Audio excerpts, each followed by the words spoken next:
Imagine you're playing EToH and your spacebar gets stuck. Now your character is repeatedly jumping. Would you still be able to play the game? Well, now you don't have to imagine, because in this series, we're going to see how far I can progress in Eternal Towers of Hell while always jumping. This doesn't sound like it would cause many complications, but trust me when I say things will not be as straightforward as you think. And yes, this starts in Ring 1 since Purgatorio released when I was nearly done making this video. Okay, let's jump into our first tower. Toast starts us off with some basic gameplay until floor 4.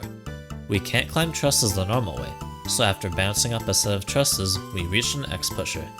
X-pushers are a huge problem in this challenge because in order to push them, you need to be standing on the ground. We don't have that luxury. I backtracked to the area below where the X-pusher takes you and noticed that you can definitely do a high jump to get up there, saving our hopes of completing our first tower. This hope doesn't last for long though, as floor 5 quickly puts us face to face with another X-pusher. I thought for sure this time it would be impossible to progress, until I noticed an intentionally placed skip at the start of the floor. I hopped up to the one stud and got up the truss. I was confident that this tower would be possible assuming there were no X-pushers left. And then I approached a third one. This time, there was no intended skip to bypass this part. My only hope left was to perform a leg high jump and wall hop around the frame. However, the corners are blocked off by design, making tower of a simple time impossible while always jumping. Let's hope our next tower treats us better. Tower of Anger seems innocent enough from the start. That is, until I reached the end of floor 1 and attempted bouncing up this ladder. Try as I might, I got pushed too far back to gain height like I can with trusses. This introduces the most important glitch I'll be using throughout the whole series: ladder hops. Similarly to wall hops, if you flick or use alignment keys while having your back to a ladder, you can jump off it. This unorthodox method allows us to climb up ladders while continuously jumping, simultaneously looking ridiculous in the process. Floor 2's hardest part is this low roof jump to a one stud wide platform on the right. Low ceiling jumps could cause trouble for us throughout this challenge, so it's another obstacle to stay on the lookout for. Floors 3 to 7 are honestly a drag, except for floor 7's large spinners. Spinners can pose a great deal of trouble because they essentially act as ones that don't carry you. Constantly jumping forces you to properly time when to hop onto and dismount off them. These ones aren't too bad, but it serves as a nice warm-up for what's to come in future towers. The last 3 floors are also a cakewalk, meaning we've officially completed our first tower while always jumping. Floors 1 and 2 are trivial. Floor 3 is where we face our first problem. We have to reach the ledge to progress, however we only jump high enough to grab its ledge, which sends us flying away from it. Jumping to it from the upper platform initially appears to be impossible due to the low ceiling overhanging by a stud, but thankfully with proper timing it can be done. Floor 3 isn't over yet though. After progressing further through this 2D section, I came across this truss bounce. There's a roof that gets in the way while trying to bounce up. I tried over and over again to get up, but nothing was working.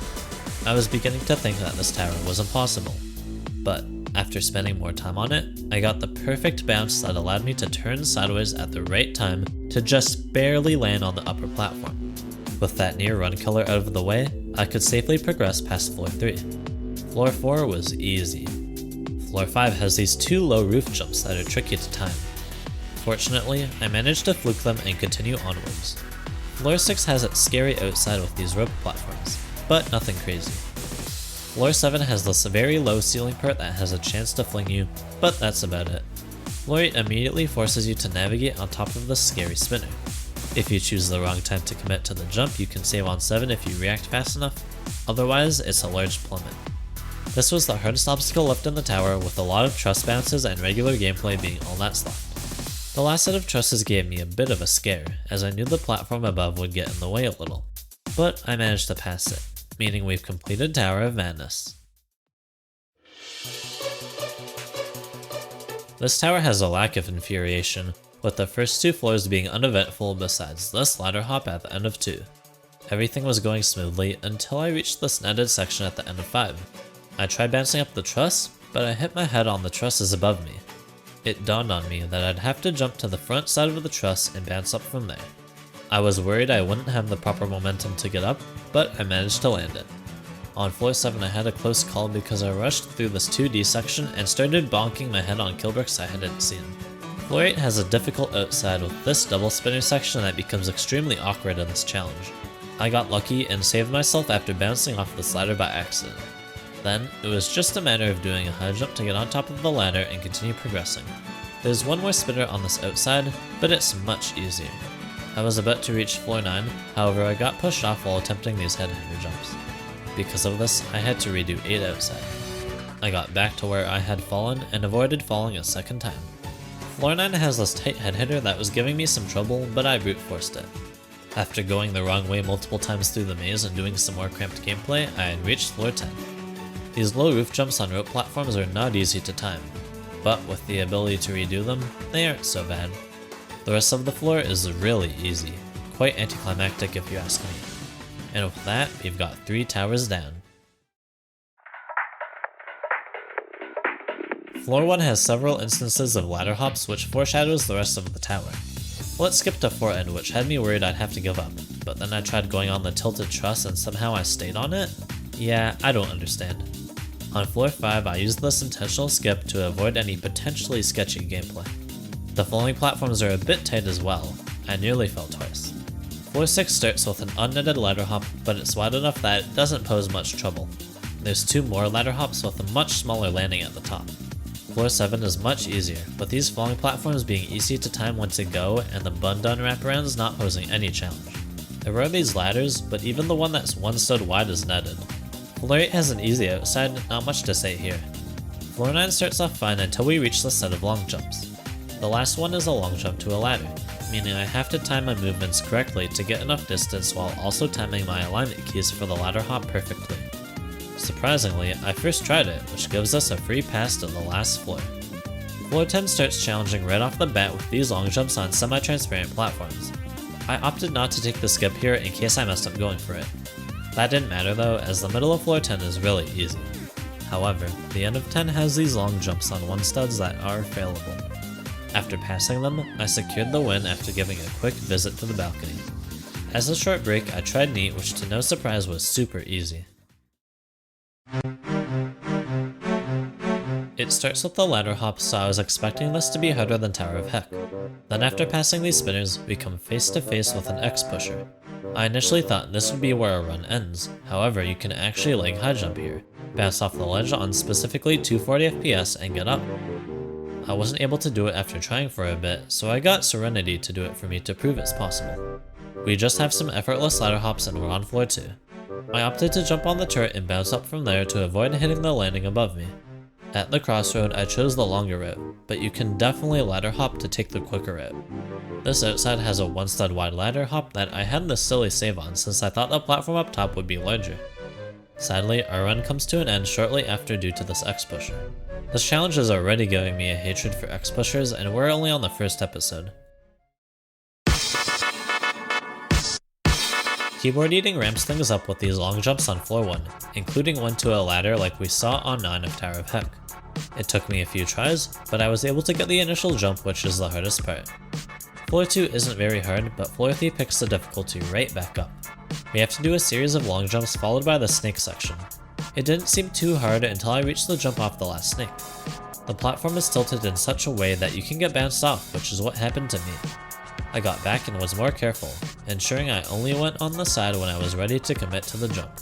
The next jump is pretty far, but I barely landed it by turning my character at the last second to boost myself up. After some surprisingly easy head hitters, I had reached floor 4 where I was met with a run-ending X pusher once again. I looked around to see if there was any possibility of reaching the frame to wall hop towards the platform the X pusher brings you to, but there's nothing on floor 3 near the frame that's high enough, making keyboard eating impossible. I was feeling more confident about this tower as I couldn't think of anything that would render it impossible for the sake of this challenge. Regardless, Tower of Stress would prove to be so much harder than I anticipated. Floors 1 and 2 set an innocent tone with most of the gameplay being close to its original difficulty. Floor 3 is where things take a drastic turn. To start, we're put face to face with the first horizontal ladder hop of the series. What made this extra difficult is that the wall gets in the way of the camera. but it didn't occur to me right away that I can just go into first person to see the ladders. Somehow I first tried it, which would prove to be extremely lucky on my part. Floor 3 has an arguably harder ladder hop. You have to perform a long jump while having your camera in a very unhelpful position that makes it hard to judge how close you are to the ladder. My first attempt actually got really close, as I landed the initial ladder hop and almost made it all the way up. However, I got pushed to the side and fell down. It took me around 5 minutes to get another attempt at it, and this time I passed it. Floor 4 is a drop in difficulty until we reach the end of the floor. There's this janky ladder that moves side to side at the top, with the final platform sticking out by a stud. This is a problem because it acts as a roof that blocks us from reaching the top. Luckily, we can take advantage of the studs moving across and land on one of them on the side to avoid hitting our head. I failed the start of 5 because I forgot to change the frame rate I was playing on to have trusses bounce me upwards, which was really sad because it actually took a while to get back up due to how hard floor 3 is to pass. Once I did get back up, it was a matter of doing more truss bouncing and some ladder hops, including the sketchy 1 stud wide one until we reached the end of the floor, which holds us head hitter. Fortunately, it isn't too tricky and it's partially netted as well. Floor 6 is a little harder than floor 5, holding some long jumps, this tough head hitter, and some slanted head hitters which proved to be a really stressful obstacle. I guess this tower's name still holds up. Floor 7 is normally the hardest floor of this tower, and that stays true because the max distance we can jump in this challenge is reduced since we can't take advantage of coyote timing, the feature in many platformer games which allows the player to jump shortly after they walked off a platform. I accidentally deleted the recording where I got the furthest, but all you need to know is that I failed this head hitter. It doesn't matter though because there is an X pusher on floor 8 that's impossible to skip. If tower stress was possible, it would almost certainly be soul crushing. Floor 1 starts off with some high jumps along with an easy ladder hop. The rest of 1 is trivial along with the majority of 2. The spinners require a bit of timing, but they're fairly easy. What's far from easy though is this ladder hop. You can't use alignment keys for it since the ladder isn't aligned with the frame, meaning manually flicking your mouse is required here. This wouldn't be a big deal if 1, there wasn't a wall right next to the ladder, 2, if getting the flick didn't push you a bunch, and 3, if you didn't have to flick so fast. Unlike wall hops which don't require you to flick too much, ladder hops are much more strict, requiring a really fast flick.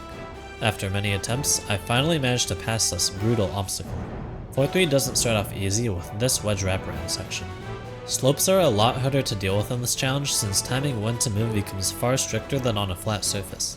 I opted to attempt the well-known skip which I failed once, but the second time I succeeded.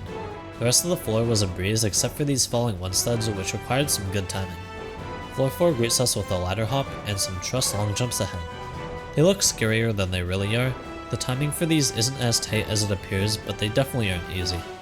Our patience is required for this portion as these rope platforms need to be pushed to make jumping across them easier. This last one is by far the toughest, requiring you to reach at the peak of your jump. Things aren't over just yet. This set of trusses needs to be bounced across horizontally, which isn't too bad. Still easy to mess up. Floor 4 ends off with this long jump, a wraparound to avoid the platform above, and 2 very long jumps that require near perfect timing. And to think we aren't even halfway yet. Floor 5 seems like it'll be easy at first glance, but that proves to be incorrect.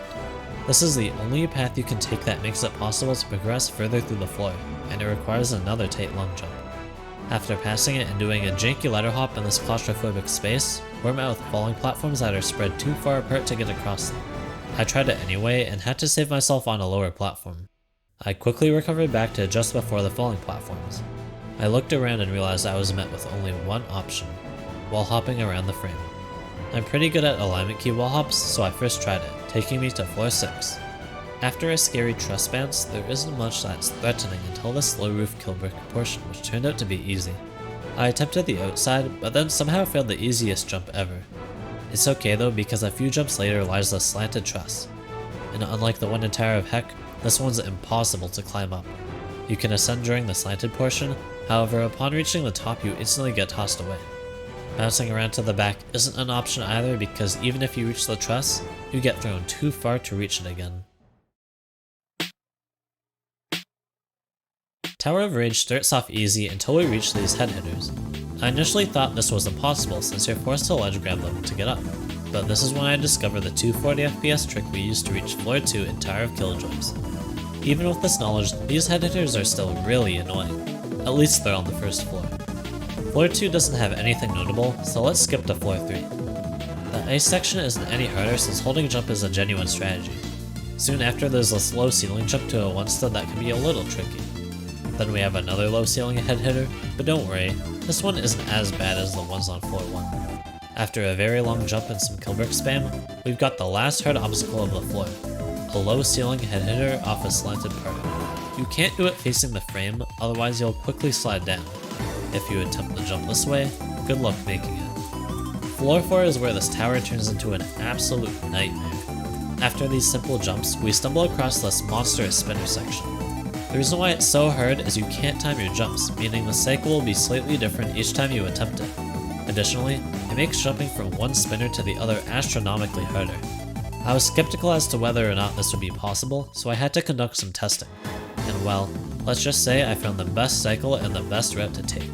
First, you want to wait until the spinner is in front of you upon your character landing on the platform you're waiting on. Once you go for it, you'll need to wait until you've jumped 4 times, then hold forwards and do a flick to barely reach the second spinner.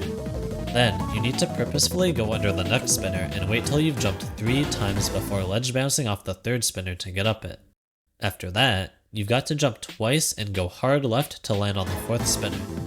Lastly, the process for the previous 2 spinners must be repeated for the final 2, and congratulations, we've just turned Tower of Rage into a soul crushing. Most of the time you can save on Floor 3, making Floor 4 much more reasonable to pass. After that hellish obstacle, we've got some more spinners on 5 that don't give much trouble since we get to redo them right away thanks to this killbrick safety net. The rest of the floor serves as a break because these shovers are easy to pass if you take your time. Floor 6 has this ladder hop with a platform above. It acts as a roof that we have to steer clear of, so I failed it a few times before finally passing it. The rest of Floor 6 is pretty easy, consisting of the shadow section and a few boring jumps. Floor 7 has this long jump that you do not want to fail since at best you'll have to redo the Floor 4 spinner section. Now, we have to deal with terrible spinner section number 2.